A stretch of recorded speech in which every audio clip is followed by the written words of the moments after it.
ಸನ್ಮಾನ್ಯ ನರೇಂದ್ರ ಮೋದಿಜಿಯವರು ಬಹಳ ದೊಡ್ಡ ಪ್ರಮಾಣದಲ್ಲಿ ಇವತ್ತು ಲೀಡರ್ಶಿಪ್ ಬೆಳೆಸ್ಕೊಂಡಿದ್ದಾರೆ. ದೇಶವನ್ನ ಬಹಳ ಉನ್ನತ ಮಟ್ಟಕ್ಕೆ ತೆಗೆದುಕೊಂಡು ಹೋಗ್ತಾ ಇದ್ದಾರೆ.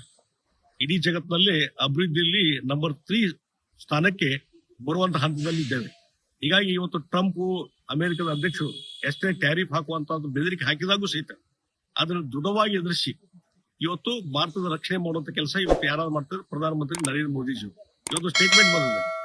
ನಮ್ಮ ರೈತರಿಗೆ ಏನಾದ್ರು ತೊಂದರೆ ಆದ್ರೆ ಅದನ್ನ ಚಾಲೆಂಜ್ ಆಗಿ ತೆಗೆದುಕೊಂಡು ನಮ್ಮ ರೈತರಿಗೆ ರಕ್ಷಣೆ ಕೊಡುವಂತ ಕೆಲಸ ನಾನು ಮಾಡ್ತೀನಿ ಅನ್ನುವಂತ ಮಾತನ್ನು ಸಹಿತ ಮೋದಿಜಿ ಹೇಳಿದ್ದಾರೆ.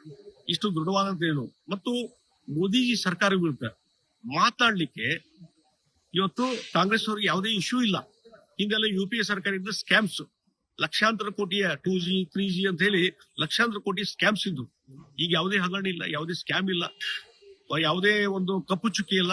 ಈ ರೀತಿ ಆಡಳಿತ ನಡೆಸುವಾಗ ನರೇಂದ್ರ ಮೋದಿ ಮೇಲೆ ಅನ್ನೆಸರ್ಲಿ ಅಲಿಗೇಷನ್ ಮಾಡುವಂತ ಹ್ಯಾಬಿಟ್ ಇವತ್ತು ರಾಹುಲ್ ಗಾಂಧಿ ಮಾಡ್ತಾ ಇದ್ದಾರೆ. ಈಗ ನಿನ್ನೆ ಅವ್ರಿಗೆ ಇಂಡಿಯಾ ಒಕ್ಕೂಟ ಅದು ಎಲ್ಲಾ ಒಕ್ಕೂಟದವ್ರು ಕೂಡ್ಕೊಂಡು ಏನೋ ಸಭೆ ಮಾಡಿದ್ರಲ್ಲ, ಅಲ್ಲಿ ಟನ್ ಗಟ್ಲೆ ಇವತ್ತು ಡಾಕ್ಯುಮೆಂಟ್ ತೋರಿಸಿ ಇಲ್ಲಿ 1 ಲಕ್ಷ ಮತದಾರರು ಮಹದೇವಪುರ ಕಾನ್ಸ್ಟಿಟ್ಯೂನ್ಸಿ ಬೆಂಗಳೂರು ಸೆಂಟ್ರಲ್ ಕ್ಷೇತ್ರ ಅಲ್ಲಿ 1 ಲಕ್ಷಕ್ಕೂ ಹೆಚ್ಚು ಮತಗಳ ಒಂದು ವ್ಯತ್ಯಾಸ ಆಗಿದೆ, ಅದರಿಂದ ಬಿಜೆಪಿ ಗೆದ್ದಿದೆ ಅನ್ನುವಂತ ಅಲಿಗೇಷನ್ ಮಾಡ್ತಾರೆ. ಇಲೆಕ್ಷನ್ ಆಗಿ 1 ವರ್ಷ ಆಯ್ತು. ನಿಮ್ಗೆ ನಿಜವಾಗಿ ಕಳಕಳಿ ಇದ್ದಿದ್ರೆ ಈಗಾಗಲೇ ಅದನ್ನ ಕೋರ್ಟಿಗೆ ಚಾಲೆಂಜ್ ಮಾಡ್ಬೇಕಲ್ಲ. ಅಲ್ಲಿ PC ಮೋಹನ್ ಇಲೆಕ್ಟ್ ಆಗಿದ್ದಾರೆ ಬಿಜೆಪಿಯಿಂದ, ಅವ್ರ ವಿರುದ್ಧ ನಿಂತ ಕಾಂಗ್ರೆಸ್ ಅಭ್ಯರ್ಥಿ ಅವ್ರು ಕೋರ್ಟಿಗೆ ಅಪ್ರೋಚ್ ಆಗಬೇಕಾಗಿತ್ತಲ್ಲ. ಅದು ಆಗಿಲ್ಲ ಅಂತಂದ್ರೆ ನಿಮ್ಮಲ್ಲಿ ಯಾವುದೇ ಸತ್ಯಾಂಶ ಇಲ್ಲ ಅಂತ ನಾನು ಸ್ಪಷ್ಟವಾಗಿ ಹೇಳ್ತೀನಿ. ಚುನಾವಣಾ ಆಯೋಗಕ್ಕೆ ನಿನ್ನೆ ಏನು ಪ್ರೊಜೆಕ್ಟ್ ಮಾಡಿದ್ರಲ್ಲ, ಇವತ್ತೇನೋ ಇದಕ್ಕೆ ಹೋಗಿ ನೀವು ಬೆಂಗಳೂರು ಹೋಗಿ ಹೋರಾಟ ಮಾಡ್ತಿರಲ್ಲ, ಬೀದಿ ಹೋರಾಟ ನಿಲ್ಲಿಸ್ರಿ.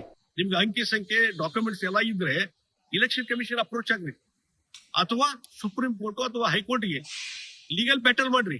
ಅವಾಗ ನಿಮ್ಗೆ ಏನು ಸತ್ಯಾಂಶ ಗೊತ್ತಾಗ್ಲಿಕ್ಕೆ ಸಾಧ್ಯ. ಇದೇನು ಬಂಡಲ್ಗಳನ್ನ ತೋರಿಸ್ತಿಲ್ಲ, ಅದರಲ್ಲಿ ಬರೇ ಬಂಡಲ್ ಇದೆ ಹೊರತು ಯಾವ್ದು ಸತ್ಯಾಂಶ ಇಲ್ಲ. ಅದಕ್ಕಾಗಿ ರಾಹುಲ್ ಗಾಂಧಿ ಈ ರೀತಿ ಅನ್ನೆಸರಿ ವೇಗ ಅಲಿಗೇಷನ್ ಮಾಡುವಂತದ್ದು ನಿಲ್ಲಿಸಬೇಕು ಅನ್ನುವಂತ ಒತ್ತಾಯವನ್ನು ಮಾಡ್ತೀನಿ.